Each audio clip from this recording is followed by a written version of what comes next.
आपल्या सर्वांना माहिती आहे, खोपोलीमध्ये मंगेश काळोखे प्रकरण पूर्ण जिल्ह्यामध्ये जी दुर्दैवी घटना घडली ती मंगेश काळोखेच्या रूपाने घडली आणि मंगेश काळोखे सारख्या तिथल्या एक सामाजिक आणि राजकीय क्षेत्रामध्ये काम करणाऱ्या व्यक्तीचा अगदी निवडून हत्या झाली आणि त्या हत्येमध्ये माझं नाव घेण्याचं काही विनसंतोषी मंडळींनी प्रयत्न केले, परंतु माझा पोलीस प्रशासन असेल आणि आपल्या रायगड जिल्ह्याच्या पोलीस अधीक्षक माननीय अच्युत दलाल मॅडम असतील यांनी पूर्ण त्या गोष्टीचा तपास केला।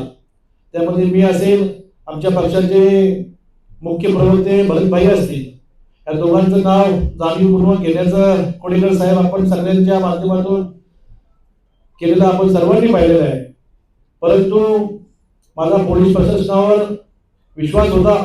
पोलीस प्रशासनाने पूर्ण तपास करून त्यामध्ये माझा कुठलाही संबंध नाही असं पोलीस प्रशासनाने सिद्ध केलं।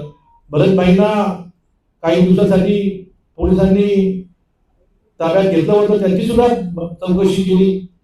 त्यांच्या चौकशी दरम्यान सुद्धा ते सुद्धा त्या प्रकरणात कुठेही नव्हते। त्यांना सुद्धा 169 मध्ये अगदी क्लीन चिट देण्याचं काम पोलीस प्रशासनाने दिलं। त्यामध्ये मी पोलीस प्रशासन असेल त्यांचं सर्वांचं मनापासून धन्यवाद व्यक्त करीन आणि ज्यांनी जो गुन्हा केलाय त्याचा भोग ते भोगतील।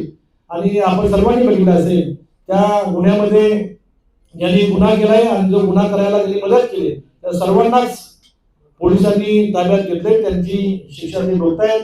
आपण सर्वांनी बघितलं असेल आणि ज्यांनी ज्यांनी आमच्याविषयी जे कारस्थान केलं त्यांना जनतेने त्या स्थानिक स्वराज्य संस्थेच्या निवडणुकीमध्ये दाखवून दिलेलं आपण सर्वांनी बघितलेलं आहे। मी जास्त काही बोलण्यापेक्षा स्वतःच्या पायावर स्वतः दगड घातल्यासारखा